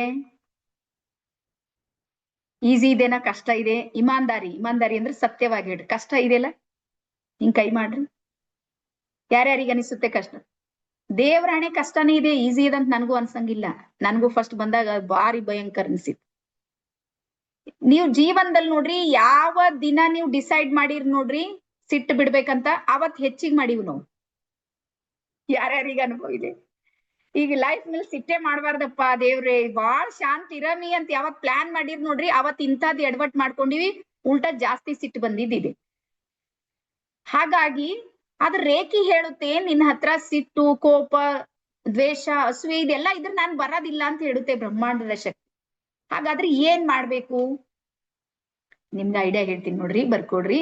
ಮೊದಲ ತತ್ವ ಏನ್ ಹೇಳುತ್ತೆ? ನಾನು ಇವತ್ತಿಗೆ ಮಾತ್ರ ಕೋಪ ಮಾಡಿಕೊಳ್ಳೋದಿಲ್ಲ. ರೇಖೀಯ ಪಂಚತತ್ವದಲ್ಲಿ ಮೊದಲ ತತ್ವ ಏನ್ ಹೇಳುತ್ತೆ? ನಾನು ಇವತ್ತಿಗೆ ಮಾತ್ರ, ಒನ್ ಡೇ ಟಾಸ್ಕ್, ಏನ್ ಮಾಡೋದಿದೆ? ಒಂದು ದಿನಕ್ ಮಾತ್ರ ನನ್ಗೆ ಸಿಟ್ಟು ಬಿಡೋದಿದೆ. ಬಿಡ್ಬೋದಾ? ಈಸಿ ಇದೆ. ಈಗ ಯಾರ್ಯಾರಿಗೆ ಈಸಿ ಅನಿಸ್ತಾ ಇದೆ ಹಿಂಗ್ ಕೈ ಮಾಡ್ರಿ. ಸಿಟ್ಟು ಬಿಡ್ರಿ ಅಂದ್ರೆ ಅದು ಕಷ್ಟ ಇತ್ತು. ಆದ್ರೆ ಈಗ ನಾನೇನ್ ಹೇಳ್ತೀನಿ, ಒಂದಿನ, ಒಂದೇ ದಿನಕ್ಕೆ ಬೆಳಗಾಗಿ ಹೇಳ್ಬೇಕು, ಚಾಟ್ ನೋಡ್ಬೇಕು, ನಾನು ಇವತ್ತಿಗೆ ಮಾತ್ರ ಕೋಪ ಮಾಡಿಕೊಳ್ಳೋದಿಲ್ಲ, ಕೈ ಮುಷ್ಟಿ ಮಾಡ್ಬೇಕು. ಯಸ್, ಇವತ್ ನಾನ್ ಸಿಟ್ ಮಾಡ. ಮತ್ ಇಡೀ ದಿನ ಸಿಟ್ಟು ಬರ್ಲಾರ್ದಂತ ಸಿಚುವೇಶನ್ಗಳು ಕ್ರಿಯೇಟ್ ಆಗುತ್ತೆ. ಎಲ್ಲಾ ಶಾಂತಿ ದೂತರೆಲ್ಲ ನಿಮ್ಗೆ ಸಿಗ್ತಾರಂತ ಇಲ್ಲೇ ಇಲ್ಲ. ಜಗತ್ತಿದೆ, ಕಲಿಯುಗ ಇದೆ, ಸಿಟ್ಟು ಅವೆಲ್ಲ ಬರೋ ಸಿಚುವೇಶನ್ಗಳು ಬಂದೇ ಬರ್ತಾವ. ವ್ಯಕ್ತಿಗಳು ಸಿಕ್ಕೇ ಸಿಗ್ತಾರ ನಿಮ್ಗೆ, ಇಲ್ಲ ಅಂತ ನಾನ್ ಹೇಳೋದಿಲ್ಲ. ಆದ್ರೆ ನೀವು ಇಡೀ ದಿನ ಮೈಂಡಿಗೆ ಏನ್ ಹೇಳ್ಬೇಕು? ಇವತ್ ಒಂದಿನ, ಇವತ್ ಒಂದಿನ, ಒಂದೇ ದಿನ ಹೇಳ್ತಾ ಹೋಗ್ಬೇಕು. ಈಗ ಇದಕ್ಕೊಂದು ನನ್ನ ಹತ್ರ ಒಂದು ಬಹಳ ಸಣ್ಣ ಬಾಲ್ಯದಲ್ಲಿರುವಂತ ಒಂದು ಘಟನೆ ನಿಮ್ ಕಡೆ ಇದು ಇದ್ದಿರ್ಬೇಕಂತ ಹೇಳಿ ಅನ್ಕೊಂಡಿ. ನಾವ್ ಸಣ್ಣವ್ರು ಇದ್ದಾಗ ಒಂದು ವಿಚಾರ ಇತ್ತು. ಏನು ಅಂದ್ರೆ, ಒಂದು ದೆವ್ವ ಬರುತ್ತೆ, ಅದಕ್ಕ ಅದು ಇಂದು ಬೇಡ ನಾಳೆ ಬಾ ಅಂತ ಹೇಳಿ ಬರೀತಿದ್ದೇವು. ಯಾರ್ಯಾರು ಬರ್ದಿರಿ? ಹೆಣ್ಮಕ್ಳಿಗೆ ಗೊತ್ತಿದೆ ಇದು. ಇಂದು ಬೇಡ ನಾಳೆ ಬಾ ಅಂತ ಹೇಳಿ ಅದು ವಿಭೂತಿ ಚಾಕ್ ಪೀಸ್ ಏನಾರ ಹಚ್ಚಿ ಬರ್ದ್ರ ನೋಡ್ರಿ, ಅದ್ ಎಂಥ ವಿಶ್ವಾಸ. ರಾತ್ರಿ ದೆವ್ವ ಬಂದ್ ನಮ್ ಮನಿ ಡೋರಿಗ್ ನಿಂತು, ಇವತ್ ಬೇಡ ನಾಳೆಗ್ ಬಾ ಅಂದಾರ ಅಂತ ಹೇಳಿ ಅದು ವಾಪಸ್ ಹೋಗ್ತಿತ್ತು. ಮತ್ತೆ ಮರ್ದಿನ ಬರ್ತಿತ್ತು, ಮತ್ ಬಂದಾಗ ಮತ್ತೆ ಬರ್ದಿನ್, ಮತ್ತೆ ಹಿಂಗೆ ಹಾಗಾಗಿ ದೆವ್ವ ಮುದುಕಾಗಿ ಸತ್ತೇ ಹೋಯ್ತು, ಬಂದೇ ಇಲ್ಲ. ನಾವು ಮುದುಕಾದೇವು, ಮತ್ತೀಗ ವಾಪಸ್ ಬಂತ ನಮ್ಮ ಮನಿಗೆ. ಸೇಮ್ ಅದೇ ಪ್ಲಾನ್ ಇಲ್ಲಿ ಫಾಲೋ ಮಾಡೋದಿದೆ. ಏನ್ ಮಾಡೋದಿದೆ? ನಾನು ಇವತ್ತಿಗೆ ಮಾತ್ರ, ಒನ್ ಡೇ ಟಾಸ್ಕ್, ಒಂದ್ ದಿನಕ್ ನಾನು ಏನ್ ಮಾಡ್ತೀನಿ? ಸಿಟ್ ಮಾಡೋದಿಲ್ಲ. ಈಸಿ ಇದೆ? ಈಸಿ ಇದೆನಾ? ಸೊ ಇದನ್ನ ಕಂಟಿನ್ಯೂ ಎಷ್ಟು ದಿನ ಮಾಡ್ಬೇಕಂದ್ರೆ 21 days ಮಾಡೋದಿದೆ ಟಾಸ್ಕ್. ಬರ್ಕೋರಿ. ದಿನ ಹೇಳ್ಬೇಕು, ಚಾರ್ಟ್ ನೋಡ್ಬೇಕು, ಫೀಲ್ ಮಾಡ್ಕೊಳ್ಬೇಕು, ಕಣ್ ಮುಚ್ಬೇಕು, ಮುಷ್ಟಿ ಹಿಡಿಬೇಕು. ನಾನು ಇವತ್ತಿಗೆ ಮಾತ್ರ ಕೋಪ ಮಾಡಿಕೊಳ್ಳೋದಿಲ್ಲ. ಇವತ್ತೇನಾದ್ರೂ ಬರ್ಲಿ, ಬಟ್ ನಾನ್ ಸಿಟ್ ಮಾಡ. ಇಡೀ ದಿನ ಅಂತ ಸಂದರ್ಭಗಳು ಬಂದಾಗ್ಲೂ ಸಮೇತ ಮೈಂಡಿಗೆ ಹೇಳ್ಬೇಕು, ಇವತ್ ಒಂದ್ ದಿನ ಹೋಗ್ಲಿ, ನಾಳೆಗ್ ನೋಡೋಣ. ನಾಳೆಗ್ ಒಂದ್ ಕೇಸ್ ಆದ್ರ ಆಗ್ಲಿ, ಬಟ್ ನಾಳೆಗ್ ಬಿಡೋದಿಲ್ಲ, ಬಟ್ ಇವತ್ತೊಂದಿನ ಸುಮ್ಮಿರಂ. ಈ ರೀತಿ ಹೇಳ್ತಾ ಹೋಗೋದು. ಈಸಿ ಮಾಡ್ತೀನಿ. ಇದು ಮೊದಲನೇ ತತ್ವ. ಅದಾದ್ಮೇಲೆ ಎರಡನೇದ್ ಬರ್ಕೋರಿ. ನಾನು ಇವತ್ತಿಗೆ ಮಾತ್ರ ಚಿಂತೆ ಮಾಡೋದಿಲ್ಲ. ಮೊದಲನೇದು ಸಿಟ್ಟು ಮಾಡೋದಿಲ್ಲ, ಎರಡನೇದು ಚಿಂತೆ ಮಾಡೋದಿಲ್ಲ. ಈಗ ಸಿಟ್ಟೇನೋ ಹೆಂಗೋ ಬಿಟ್ಟೆವ್ರಿ ಮೇಡಮ್, ಐಡಿಯಾ ಕೊಟ್ರಿ. ಚಿಂತೆ ಹೆಂಗ್ ಮಾಡಮಿ? ಚಿಂತೆನೂ ಕಷ್ಟದಿಲ್ಲ. ಯಾರ್ಯಾರಿಗೆ ಅನಿಸುತ್ತೆ? ಒಂದು ವಿಷಯ, ಒಂದ್ ಸತ್ಯತೆ ಹೇಳ್ತೀನಿ. ಚಿಂತೆ ಇರಲಾರ್ದವ್ರ ಜಗತ್ತಲ್ಲಿ ಯಾರೂ ಇಲ್ಲ. ಈ ಒಂದ್ ಸಣ್ಣದೊಂದು ಇರುವೆ ಇದೆ ಅಂದ್ರೆ ಇರುವೆಗೂ ಚಿಂತೆ ಇದೆ. ಮಳೆಗಾಲ ಬರುತ್ತೆ ಅಂತ ಚಿಂತೆ ಇದೆ ಅದಕ್ಕೆ. ಪಕ್ಷಿಗಳಿವೆ ಅಂದ್ರೆ ಪಕ್ಷಿಗಳಿಗೆ ಚಿಂತೆ ಇದೆ. ಗೂಡು ಕಟ್ಟೋ ಚಿಂತೆ ಇದೆ ಅವಕ್ಕೂ. ಆಹಾರ ಸಂಗ್ರಹಿಸುವಂತ ಚಿಂತೆ ಇದೆ. ಹಾಗಾಗಿ ಚಿಂತೆ ಇಲ್ಲದ್ದು ಜೀವರಾಶಿಗಳು ಜಗತ್ತಲ್ಲಿ ಯಾರು ಇಲ್ಲ, ಯಾವುದೂ ಇಲ್ಲ. ಆದ್ರೆ ನಮ್ದು ಮನುಷ್ಯರ ಚಿಂತೆ ಏನದಂದ್ರೆ ವಿಚಿತ್ರ ಚಿಂತೆ ಇದೆ. ಒಂದು, ಹಿಂದೆ ಸತ್ತು ಹೋಗಿರುವಂತಹ ದಿನಗಳದ ಚಿಂತೆ ಮಾಡ್ತೀವಿ ನಾವು. ಹಿಂದೆ ಪಾಸ್ಟ್ ಅಲ್ಲಿ ಏನು ಒಂದು ಆಗ ಹೋಗಿದೆ ಘಟನೆ, ಅದ್ರ ಮೇಲೆ ನೆನ್ಪ್ ಮಾಡ್ಕೊಂಡು ನಾವು ಚಿಂತೆ ಮಾಡ್ತೀವಿ.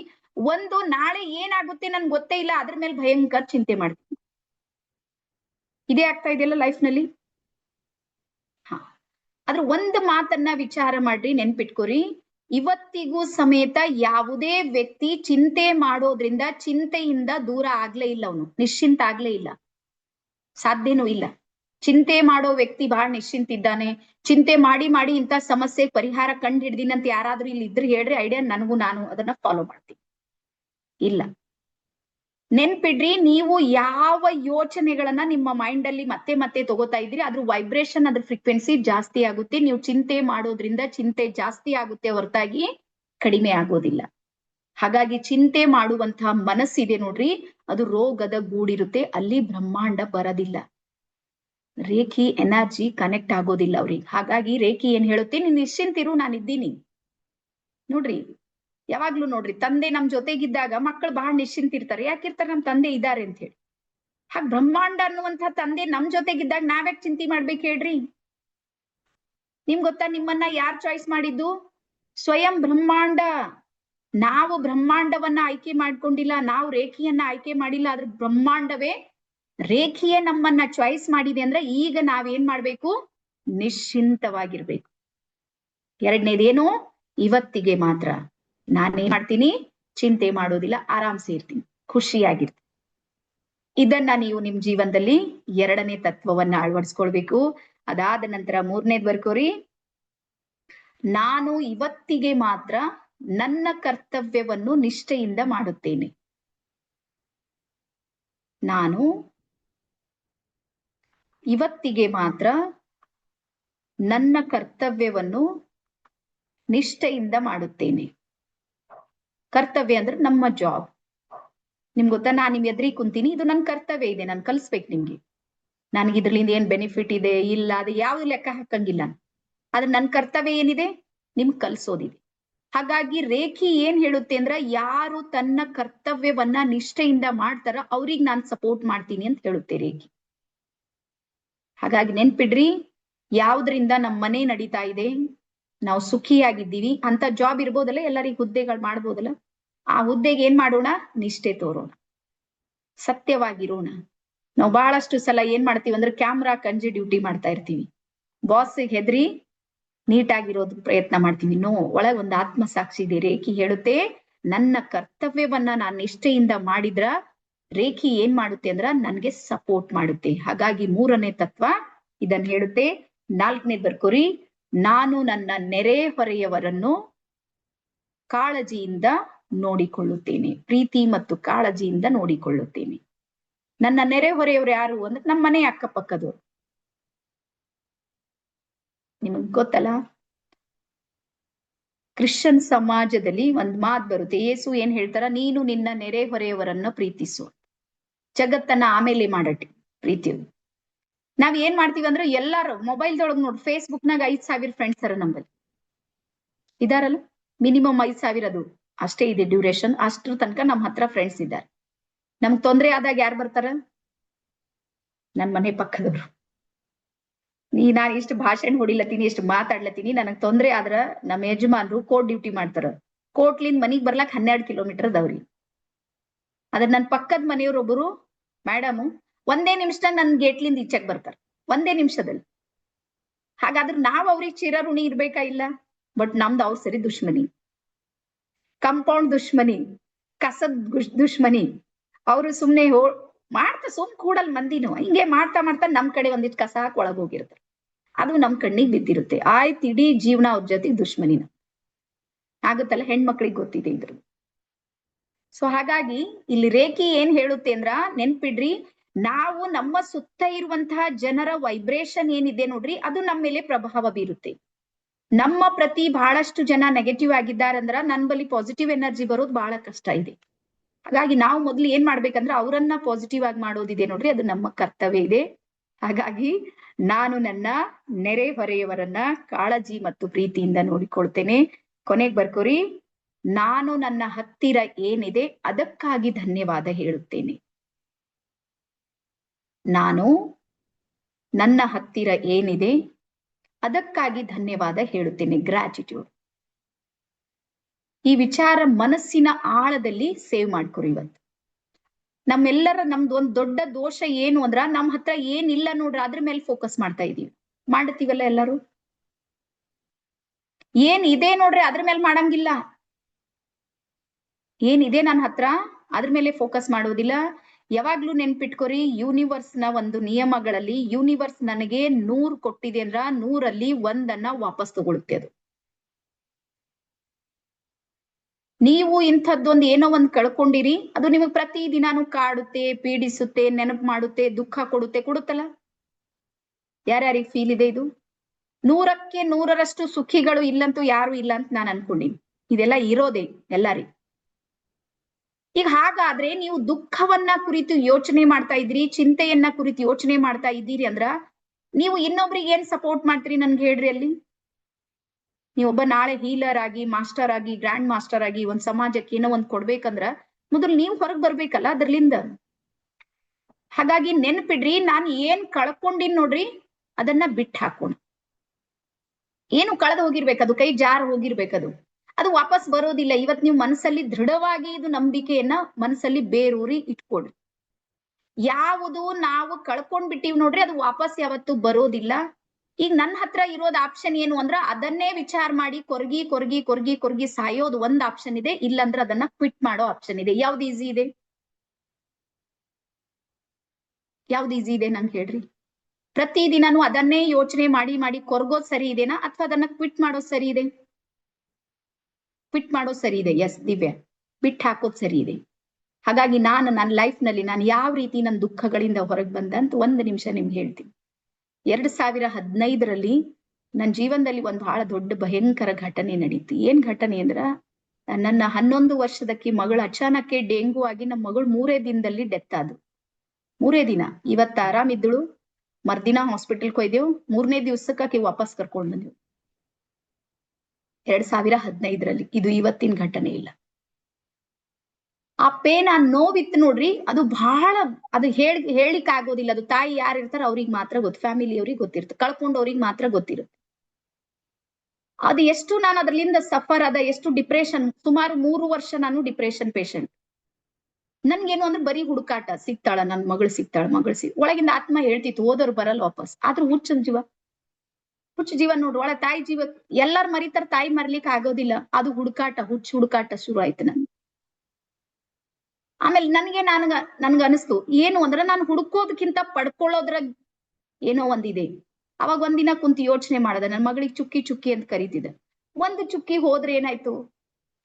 ಜಗತ್ತಲ್ಲಿ ಎಷ್ಟವ ಚುಕ್ಕಿಗಳು, ಆ ಎಲ್ಲಾ ಚುಕ್ಕಿ ತಾಯಿ ನಾನ್ ಯಾಕೆ ಆಗ್ಬಾರ್ದು ಅಂತ ಯೋಚನೆ ಬಂತಲ್ಲ. ಒಂದಿನ ಅಚಾನಕ್ಕೆ ಸುಮ್ನೆ ಕುಂತಲ್ಲೇ ಮೈಂಡ್ ಚೇಂಜ್ ಆಯ್ತು. ಒಂದ್ ಟ್ರಸ್ಟ್ ಅನ್ನ ಹುಟ್ಟಾಕ್ದಿವಿ. 2017ರಲ್ಲಿ ಒಂದ್ ಟ್ರಸ್ಟ್ ಮಾಡಿದೀವಿ, ನಿವೇದಿತಾ ಹೂಗಾರ್ ವ್ಯಕ್ತಿತ್ವ ವಿಕಸನ ಟ್ರಸ್ಟ್ ಅಂತ. ಸಣ್ಣದು, ಕೇವಲ 3 ಜನರಿಂದ. ಆ ಒಂದು ಟ್ರಸ್ಟ್ ಒಂದು ಚುಕ್ಕಿಗಳು ನನ್ನ ಜೀವನದಲ್ಲಿ ಬರ್ತಾ ಬರ್ತಾ ಹೋಗಿ ಇವತ್ತು ನೀವು ಸುಮಾರು 2 ಲಕ್ಷ ಚುಕ್ಕಿಗಳ ತಾಯಿ ಇದ್ದೀನಿ. ಇವತ್ನ 2 ಲಕ್ಷ ಮಕ್ಕಳ ತಾಯಿ ಇದ್ದೀನಿ. ಒಂದ್ ವೇಳೆ ಅದು ನಾನು ಏನಾದ್ರೂ ಬಿಡ್ತಾ ಇರ್ಲಿಲ್ಲ ಅಂದ್ರೆ ಇವತ್ ನಾನು ಎಲ್ಲಿರ್ತಿದ್ದ ಯೋಚನೆ ಮಾಡ್ರಿ, ಎಲ್ಲಿರ್ತಿದ್ದ. ಹಾಗಾಗಿ ನೀವು ಗ್ರೇಟ್ ಆಗ್ಬೇಕಂದ್ರ ಯಾವ್ದು ಬಿಟ್ಟು ಹೋಗಿದೆ ನೋಡ್ರಿ, ಅದಕ್ ಬಿಟ್ಟು ಹಾಕ್ರಿ. ಒಂದು. ಆಮೇಲೆ 2ನೇದ್, ನಾವು ಬಾಲ್ಯದಲ್ಲಿ ಇದ್ದಾಗ ಹಿಂಗ ಅವು ಚೆಮ್ಮ ಅಂತ ಹೇಳಿ ಆಡ್ತಿದ್ದೆವು. ಕೌಡಿ ಆಡೋದ್ ಗೊತ್ತಲ್ಲ ನಿಮ್ಗೆ? ಯಾರ್ಯಾರು ಆಡಿದ್ರಿ ಬಾಲ್ಯದಲ್ಲಿ? ನೀವು ಆಡುವಾಗ ಫಸ್ಟ್ ಕಾಯಿ ಯಾವ್ದಕ್ ಬಿಡಲ್ಲ, ಅದು ದೇವ್ರಿಗಂತ ಬಿಡ್ತಿದ್ದೆವು, ನೆನ್ಪಿದೆ? ಅದು 4ರ ಬೀಳಿ 8ರ ಬೀಳಿ. ಹಂಗೆ ಯಾವ್ದ್ ಕಳ್ಕೊಂಡಿರ್ ನೋಡ್ರಿ, ದೇವ್ರಿಗೆ ಬಿಟ್ಟಿನ ಅಂತ ತಿಳ್ಕೊರಿ. Simple, relax ಆಗಿರ್ರಿ. ಪ್ರಪಂಚ ನಿಮ್ ಸಲುವಾಗಿ ಓಪನ್ ಮಾಡುತ್ತೆ. ನೆನ್ಪಿಡ್ರಿ, ನೀವು ಯಾವ್ದನ್ನ ಕಳ್ಕೊಂಡಿರ್ ನೋಡ್ರಿ, ಅದ್ರದ್ದು 1,000 ಇಲ್ಲ 1 ಕೋಟಿ ಪಟ್ಟು ಕೊಡೋದಕ್ಕೆ ಯೂನಿವರ್ಸ್ ರೆಡಿ ಇದೆ. ಆದ್ರೆ ನಾವು ಬ್ಲಾಕ್ ಆಗ್ಬಿಟ್ಟಿ, ನಾವು ಸ್ವೀಕಾರ ಮಾಡೋದಿಲ್ಲ. ನನ್ನ ಜೀವನವನ್ನ ಈ ರೀತಿ ನಾನು ಪರಿವರ್ತನೆ ಮಾಡ್ಕೊಂಡ, ಈ ರೀತಿ ನನ್ಗೆ ನಾನು ಓಪನ್ ಅಪ್ ಆದ. ನನ್ಗ ಅನಿಸ್ತು ಜೀವನ ಇರೋದು ಒಂದೇ ಇದೆ, ಪುನಃ ಮತ್ತೆ ಭೂಮಿಗೆ ಬರ್ತೀನಂತ ಏನ್ ಗ್ಯಾರಂಟಿ ಇಲ್ಲ. ಆಗಿದೆ. ಹೋದಳು ಮಗಳಿಗೆ, ಅದು ಏನ್ ಮಾಡ್ಲಿಕ್ಕೆ ಬರೋದಿಲ್ಲ. ನನ್ಗೆ ಅರ್ಥ ಆಯ್ತು ಯಾವಾಗ, 3 ವರ್ಷದ ನಂತರ. ಇವತ್ ನಮ್ ಜೀವನ ಬಹಳ ಪರಿವರ್ತನೆ ಇದೆ. ಹಾಗಾಗಿ ನಿಮ್ಗೆಲ್ಲರಿಗೆ ಹೇಳ್ತೀನಿ, ಬ್ರಹ್ಮಾಂಡ ನಮ್ಗೆ ಇಂತಹ ಸ್ವಭಾವ ಇದ್ದವರಿಗೆ ಮಾತ್ರ ಸಪೋರ್ಟ್ ಮಾಡುತ್ತೆ. ಇಂತಹ ಸ್ವಭಾವ. ಇವತ್ ನಮ್ಮಲ್ಲಿ ಅಷ್ಟೊಂದ್ ಎಲ್ಲಾ ಅನಾಥ ಮಕ್ಕಳಿಗೆ ಹೆಲ್ಪ್ ಮಾಡ್ತೀವಿ, ವಯೋವೃದ್ಧರಿಗೆ ಮಾಡ್ತೀವಿ, ವಿಕಲಚೇತನರಿಗೆ ಮಾಡ್ತೀವಿ, ಅನಾಥ ಶವಗಳಿಗೆಲ್ಲ ಸಪೋರ್ಟ್ ಮಾಡ್ತೀವಿ ನಾವು. ಗೌರ್ಮೆಂಟ್ ಹಾಸ್ಪಿಟಲ್ ನಲ್ಲೆಲ್ಲ ಬಿಟ್ಟು ಹೋಗಿರ್ತಾರೆ, ಗೊತ್ತಿರ್ಲಿ ನಿಮ್ಗೆ, ಗೊತ್ತದನಿಲ್ಲ. ಆ ಶವ ಮನಿಗ್ ಒಯ್ದ್ರ ದುಡ್ಡು ಇರೋದಿಲ್ಲ ಅಂತ ಅಲ್ಲೇ ಬಿಟ್ಟಾಕ ಓಡಿರ್ತಾವ. ಬಡವ್ರು ಬಾಳ ಗುಡಿಸಲೆಲ್ಲ ಇದ್ದಿರ್ತಾವ್ರು ನೋಡ್ರಿ, ಅಂತವ್ರಿಗೆಲ್ಲ ನಮ್ ಟ್ರಸ್ಟ್ ಕಡೆಯಿಂದ ನಾವು ಸಪೋರ್ಟ್ ಮಾಡ್ತೀವಿ. ಸೊ ಹಾಗಾಗಿ ನೀವ್ ಏನ್ ಇದೆ ನಿಮ್ ಹತ್ರ, ಅದಕ್ಕ ಥ್ಯಾಂಕ್ ಯು ಹೇಳ್ರಿ. ಏನ್ ಇಲ್ಲ ನೋಡ್ರಿ, ಅದಕ್ಕೂ ಥ್ಯಾಂಕ್ ಯು ಹೇಳ್ರಿ. ಗೊತ್ತಿಲ್ಲ ಮತ್ತೆ ಯಾವ ರೂಪದಲ್ಲಿ ಏನಾದ್ರೂ ಬರ್ಬೋದು, ನಮ್ಗ್ ಸಿಗ್ಬೋದು. ಹಾಗಾಗಿ ನಿಮ್ಮನ್ನ ನೀವು ಪರಿವರ್ತನೆ ಮಾಡ್ಕೊಂಡ್ರ ಬ್ರಹ್ಮಾಂಡ ಏನ್ ಮಾಡುತ್ತೆ ಅಂದ್ರ ನಿಮ್ಗೆ ಸಪೋರ್ಟ್ ಮಾಡುತ್ತೆ. ಒಂದ್ ವೇಳೆ ನಾನ್ ಏನಾದ್ರೂ ಪರಿವರ್ತನೆ ಆಗ್ತಾ ಇರ್ಲಿಲ್ಲ ಅಂದ್ರ ಇವತ್ 2 ಲಕ್ಷ ಜನರ ಜೀವನದಲ್ಲಿ ನಾನು ಏನ್ ಚೇಂಜಸ್ ಮಾಡ್ಲಿಕ್ಕೆ ಸಾಧ್ಯ ಇತ್ತು ಹೇಳ್ರಿ? ನಮ್ಮಲ್ಲಿ ಏನಿದೆ ನಾನು ಅದೇ ಕೊಡ್ತೀನಿ, ನನ್ ಹೊಸದ್ ಕೊಡ್ಲಿಕ್ಕಂತೂ ನನ್ಗೆ ಆಗೋದಿಲ್ಲ. ಸೊ ಹಾಗಾಗಿ ನಿಮ್ಮನ್ನ ನೀವು ಪರಿವರ್ತನೆ ಮಾಡ್ಕೊಡ್ರಿ, ರೇಖಿಯ ಜೊತೆಗೆ ಜೋಡಿಸ್ಕೊಡ್ರಿ. ಮತ್ತೆ ಯಾವುದೇ ದುಃಖ ದುಮ್ಮಾನ ಇವೆಲ್ಲ ಇವು ಪರಮಾತ್ಮ ಕೊಟ್ಟಿದ್ದಲ್ಲ, ನಮ್ ಕರ್ಮಗಳೇ ಕೊಟ್ಟಿದ್ದು. ನಾವು ಮಾಡಿರುವಂತಹ ಲೆಕ್ಕ ಚುಕ್ತಾ ಇರುತ್ತೆ ನೋಡ್ರಿ, ಅದರಿಂದನೇ ಇದೆಲ್ಲ ಸಮಸ್ಯೆಗಳು ಬರೋದು. ಹಾಗಾಗಿ ನಿಮ್ಮ ಮೇಲೆ ನೀವು ಒಂದಿಷ್ಟು ವರ್ಕ್ ಅನ್ನ ಮಾಡ್ರಿ ಅಂತ ಹೇಳ್ತಾ, ಇದಿಷ್ಟೆಲ್ಲ ನಾಳೆ ಚಾರ್ಟ್ ನಲ್ಲಿ 5 ತತ್ವಗಳು, ದೀಪ, ನೀರು, ಸ್ನಾನ, ಓಂಕಾರ ಎಲ್ಲಾನು ಮುಗಿಸಿ ರೆಡಿಯಾಗಿ ಕೂಡ್ರಿ. ಮತ್ತೆ ಇನ್ನೂ ಯಾರ್ಯಾರು ಏನಾದ್ರು ನೀವು ಲಿಂಕ್ ಏನಾದ್ರು ಭರ್ತಿ ಮಾಡೋದಕ್ ನಿಮ್ಗೆ ಆಗ್ಲಿಲ್ಲ ಅಂದ್ರೆ ಗ್ರೂಪ್ ನಲ್ಲೂ ಸಮೇತ ನಿಮ್ಗೆ ಮತ್ತೆ ಲಿಂಕ್ ಬರುತ್ತೆ ಅಂತ ಹೇಳಿ ಹೇಳ್ತಾ, ನಾಳೆ 10 ಗಂಟೆಗೆ ಬೆಳಗ್ಗೆ 9:45 ನಿಮ್ಗೆ ಲಿಂಕ್ ಬರುತ್ತೆ. ಅದರ ನಂತರ 10 ಗಂಟೆಗೆ ನಾನು ಎಂಟ್ರಿ ಆಗ್ತೀನಿ. 15 ನಿಮಿಷ ನಮ್ಮಲ್ಲಿ ಓಂಕಾರ ನಡೆಯುತ್ತೆ. ಒಂದ್ ವೇಳೆ ಓಂಕಾರ ಮಾಡ್ಬೇಕಂದ್ರೆ ನೀವು ಇಲ್ಲಿ ಜಾಯಿನ್ ಆಗೋ ಸಮೇತ ಓಂಕಾರವನ್ನ ಮಾಡ್ಬೋದು ಅಂತ ಹೇಳ್ತಾ, ಎಲ್ಲರಿಗೂ ಇನ್ನೊಂದು ಸಲ ಶರಣಾರ್ಥಿ, ಧನ್ಯವಾದ.